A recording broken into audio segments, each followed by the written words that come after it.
Diz assim a palavra de Deus: E falou o Senhor a Moisés, dizendo: Envia homens que espiem a terra de Canaã, que eu hei de dar aos filhos de Israel de cada tribo de seus pais, e enviareis um homem, sendo cada qual maioral entre eles.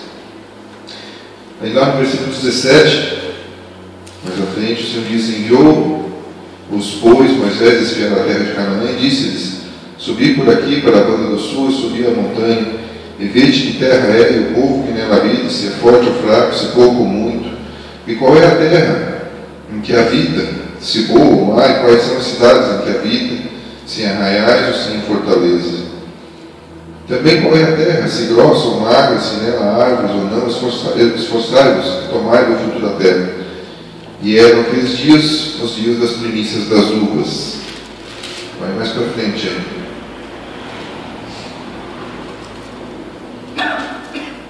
Versículo 24. Desculpa, 25.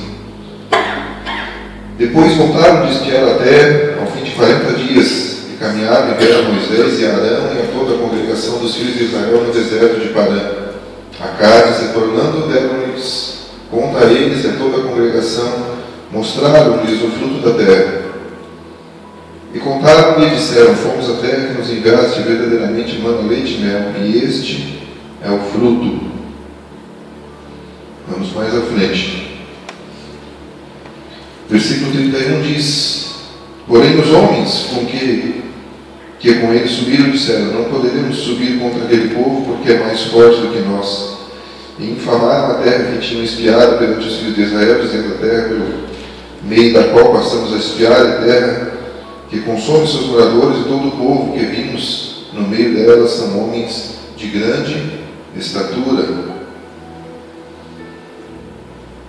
Vamos mais à frente um pouquinho. Vocês vão entender depois por que disso tudo.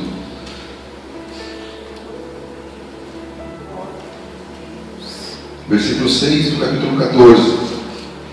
E Josué, filho de Nun, e Caleb, filho de Jefoné, dos que espiaram a terra, rasgaram suas vestes. E falaram a toda a congregação dos filhos de Israel, dizendo: A terra pelo meio da qual passamos a espiar é terra muito boa. Se o Senhor se agradar de nós, então nos porá nessa terra, e nola dará terra que mana leite e mel. Então somente não sejais rebeldes contra o Senhor, e não temais o povo desta terra, porquanto são eles nosso pão. Retirou-se deles o seu amparo, o Senhor é conosco, não os temais. Então disse toda a congregação que os apedrejassem, porém a glória do Senhor apareceu na tenda da congregação a todos os filhos de Israel. Amém? Agora eu quero que você abra lá em Josué capítulo 14. Josué capítulo 14.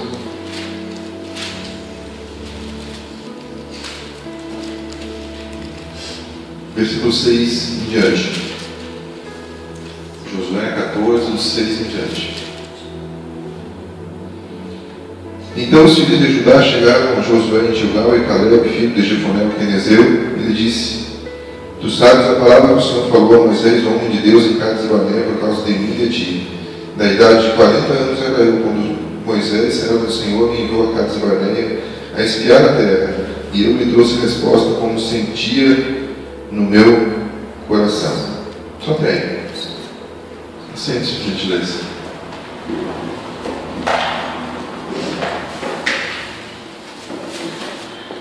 Irmãos,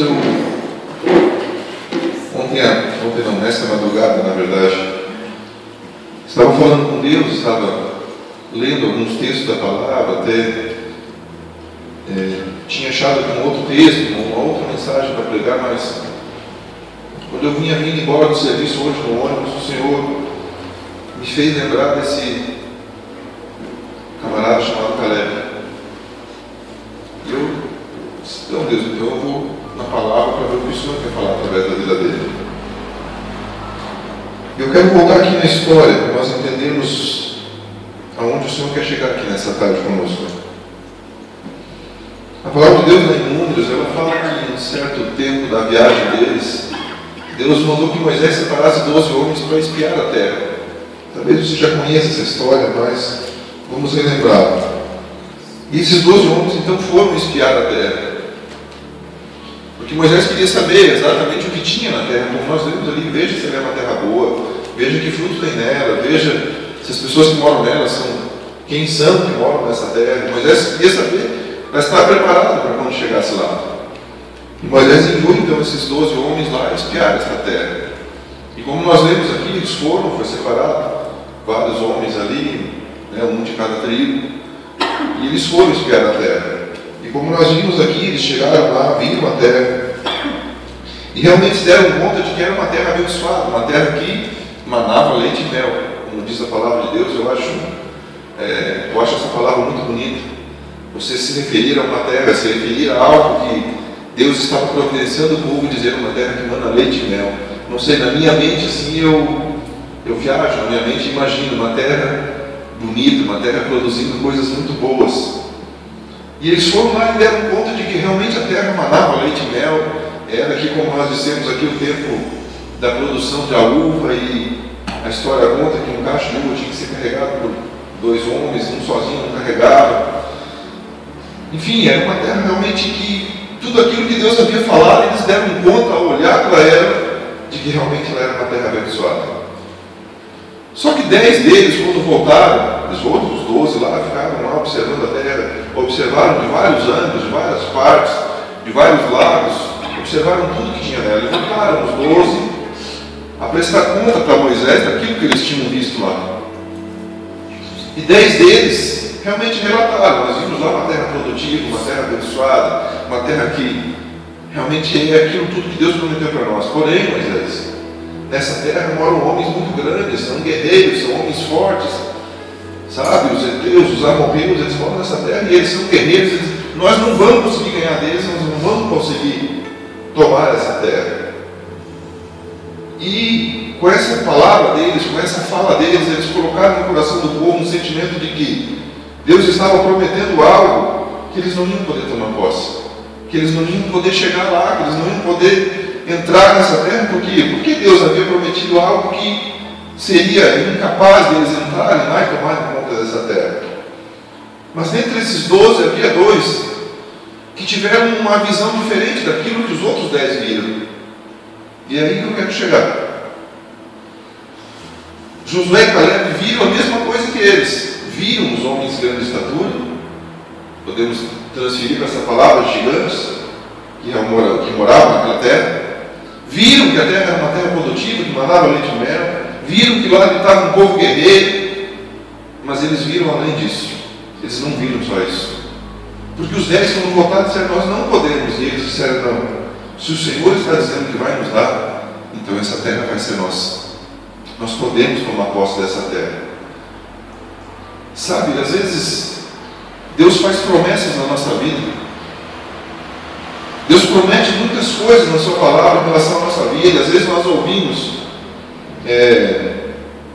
através de pregação, através de uma mensagem que você assiste lá no YouTube, ou que você assiste num DVD, sabe? Você vê Deus falando com você e te fazendo muitas promessas, te dizendo, e se nós lermos a palavra, nós vamos encontrar isso realmente, que Deus, Ele tem para nós guardado aquilo que há de melhor, porque nós somos o melhor de Deus.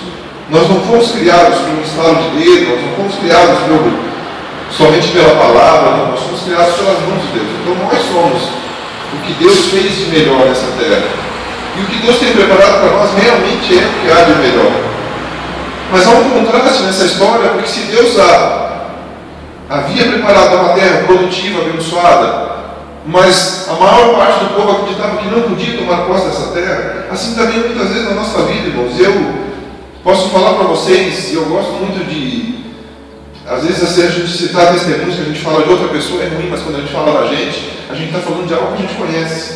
E sabe, às vezes a gente também espera algo de Deus, espera algo que Deus falou, que vai dar, que prometeu. Dias melhores virão na tua vida vai mudar, tua vida vai ser transformada. Sabe, as coisas vão acontecer e de repente um dia passa, 2 dias passa, 3 dias passa, 1 mês passa, 6 meses passa. 1 ano passa e você começa a dizer: Deus, o que está acontecendo, Senhor? Onde é que eu errei? A gente já começa a se julgar. Onde é que eu errei, Deus? Será que eu não mereço, Deus? Talvez esses 10 homens aqui pensaram nisso. Deus, o Senhor prometeu uma terra tão produtiva, tão pesada, mas nós não merecemos. Mas sabe, Josué e Caleb olharam para o povo e disseram assim: não, gente, a gente merece. Deus prometeu para nós, e aqui a palavra de Deus diz assim: se o Senhor se agradar de nós, o versículo 8 diz: se o Senhor se agradar de nós, então nos porá nessa terra, nos dará a terra que manda leite e mel. Se o Senhor se agradar de nós, sabe o que eu vejo na igreja?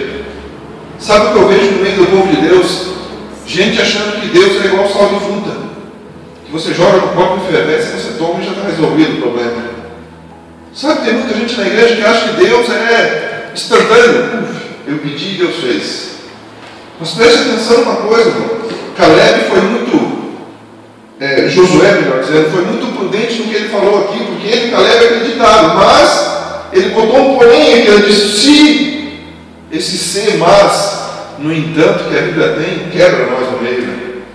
Essas preposições que Deus criou na Bíblia, sabe, gente, faz a gente se dobrar. Se o Senhor se agradar de nós, então nos porá nessa terra. José estava dizendo assim: olha aqui, povo, parem de reclamar com Deus, parem de murmurar contra Deus, parem de se queixar contra Deus. Sabe, porque muitas vezes nós esperamos algo de Deus e aquilo não vem. Não vem porque nós não somos donos do tempo.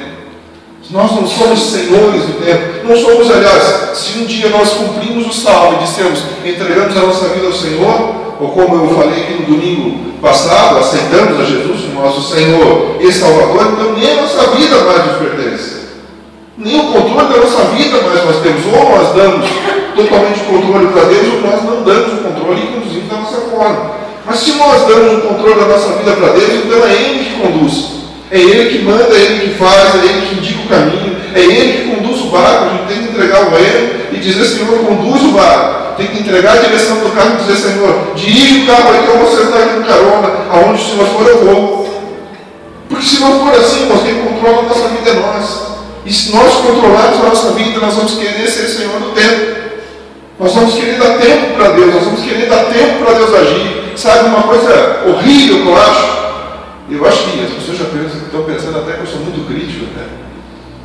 Mas sabe, a gente tem que ser crítico, porque irmãos, nós somos aqui, eu tenho visto aqui na igreja, porque a gente ouve um e outro pregar, ouve, né, pastor Sandro pregar com aquela tranquilidade dele, uma palavra tão abençoada, pastor Angelita com muita sabedoria, também palavras abençoadas, pastora Jacira, que já, claro, já tem conhecimento de muito tempo. A gente tem visto que nós aqui estamos apegados na palavra. Nós não pregamos em cima de livros escritos pelo homem, nós pregamos um livro que foi escrito por homens, mas inspirados por Deus. Nós pregamos em cima da palavra. Sabe uma coisa que eu acho horrível? É quando o pregador diz assim: irmão, o 3 vezes Deus vai fazer na tua vida. Que é isso? Quem é que é Deus? Eu estou tomando o lugar de Deus?